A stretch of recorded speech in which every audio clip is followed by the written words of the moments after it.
kita yang pertama ini. Assalamualaikum warahmatullahi wabarakatuh. Halo mahasiswa-mahasiswi UIC dimanapun Anda berada. Perkenalkan, nama saya Amelia Permatasari. Saya salah satu dosen informatika.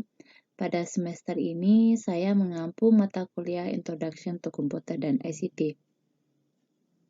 Pada pertemuan kita yang pertama ini, kita akan membahas tentang konsep dasar dari komputer, sejarah komputer, struktur komputer, dan manfaat komputer. Nah, apa konsep dasar dari komputer? Menurut harfiah, komputer itu berarti alat hitung ya, yang mana komputer itu berasal dari bahasa Latin yaitu computer, yang berarti menghitung, dan dalam bahasa Inggris yaitu adalah compute. Sedangkan menurut beberapa ahli, menurut William, dalam bukunya Introduction to Computer, The Tool of Business, komputer adalah suatu pemproses data yang dapat melakukan perhitungan besar secara cepat, termasuk perhitungan aritmatika dan operasi logika tanpa campur tangan manusia. Sedangkan menurut Hammaker, dalam bukunya Computer Organization, komputer adalah mesin penghitung elektronik yang cepat yang dapat menerima informasi input digital, kemudian memprosesnya sesuai dengan program yang tersimpan pada memorinya, sehingga menghasilkan sebuah informasi. Sedangkan menurut Robert, dalam bukunya, yang artinya komputer itu adalah suatu elektronik yang mampu melakukan beberapa tugas di sini. Sebagai berikut yaitu menerima input, proses, sesuai dengan perintah programnya, kemudian menyimpannya, dan diolah. Setelah diolah, maka menghasilkan sebuah output yang berbentuk informasi. Nah, di sini awal munculnya komputer, yaitu yang pertama itu adalah Bacchus. Nah, mungkin di sini bisa teman-teman lihat, ini adalah kalau kita kenal sempoa ya. Nah, Abacus ini hadir pada tahun 5.000 tahun yang lalu di Cina dan masih digunakan hingga sekarang, dan dapat dipercaya sebagai alat mula mesin ya, komputasi itu sendiri. Abacus ini bisa teman-teman lihat, ini seperti bijian geser, yang mana dulu ini digunakan untuk dalam perhitungan perdagangan. Kemudian selain Abacus, ada yang namanya Pascaline. Pascaline ini ditemukan oleh Blaise Pascal yang pada waktu itu berumur 19 tahun. Yang mana Pascaline ini bisa teman-teman lihat itu dalam bentuk kalkulator roda numerik, dipergunakan untuk membantu ayahnya dalam menghitungkan perhitungan pajak. Nah, di sini Pascaline ini dia menggunakan 8 roda putar ya, bergerigi untuk menjumlahkan bilangan hingga 8 digit. Nah, berarti di sini dipergunakan untuk perhitungan pajak, yang di sini berfungsi sebagai untuk penjumlahan ya. Kemudian arithmeter, di mana itu adalah seorang filsuf dengan filsuf ya dan matematikawan Jerman. Nah, di sini dia memperbaiki Pascaline tersebut menjadi peralatan yang bisa melakukan perkalian, yang mana awal itu cuma hanya sekedar penambahan aja. Nah, sejarah perkembangan komputer itu ada 5 generasi ya. Generasi pertama ini dikenal dengan generasi tabung hampa udara atau vacuum tube. Di sini ciri-ciri komputernya ini adalah bisa kita simpulkan bahwa untuk memuat satu komputer itu kita membutuhkan panjang atau lahan untuk penyimpanan atau penempatan komputer itu sendiri adalah 30 meter, di mana tabung hampa itu atau vacuum tube itu 18.800 dengan beratnya itu adalah 30 ton dan tingginya pun 2,4 meter. Sehingga kita dapat simpulkan dengan kondisi komputer saat itu dia membutuhkan ruangan yang luas dan lebar.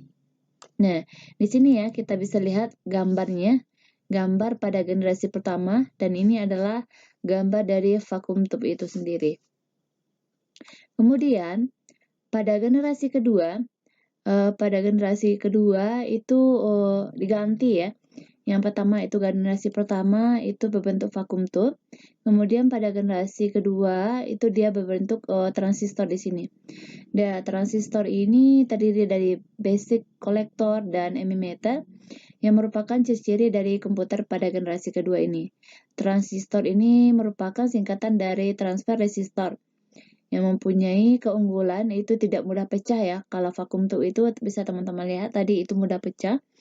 Tidak cepat menyerap dan menyalurkan panas, maka dengan keadaan komputer seperti itu, komputernya menjadi lebih kecil, lebih murah, dan lebih sedikit membutuhkan daya listrik di sini. Ini bisa teman-teman lihat, ini adalah komputer kita pada generasi kedua. Ini adalah gambar dari transistor itu sendiri.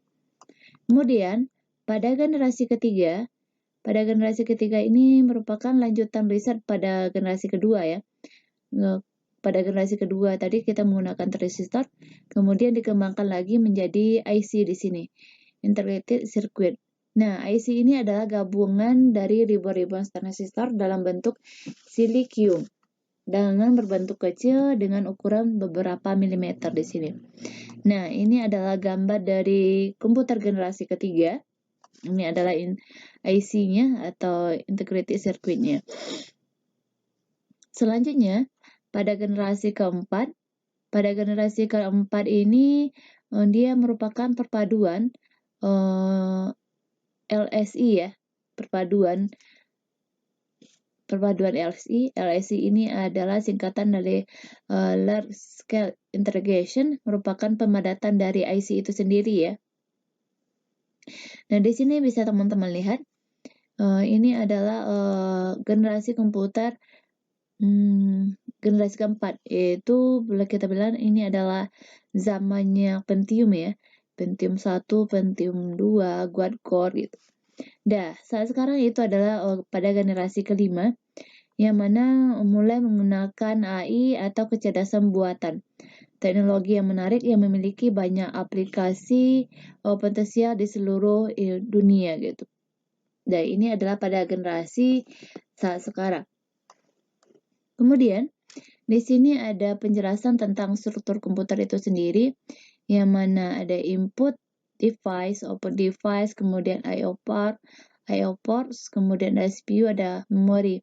Nah, penjelasan dari struktur komputer ini yang dapat kita lihat ya, kita bisa baca gambarnya ini berdasarkan panahnya di sini. Misalnya kita contohkan di sini adalah kita ingin menginput itu misalnya adalah mengetik sebuah teks, kemudian akan dikontrol melalui input output port, kemudian ada pengontrol bus. Kontrol bus ini berfungsi sebagai mengontrol apa yang akan kita inputkan.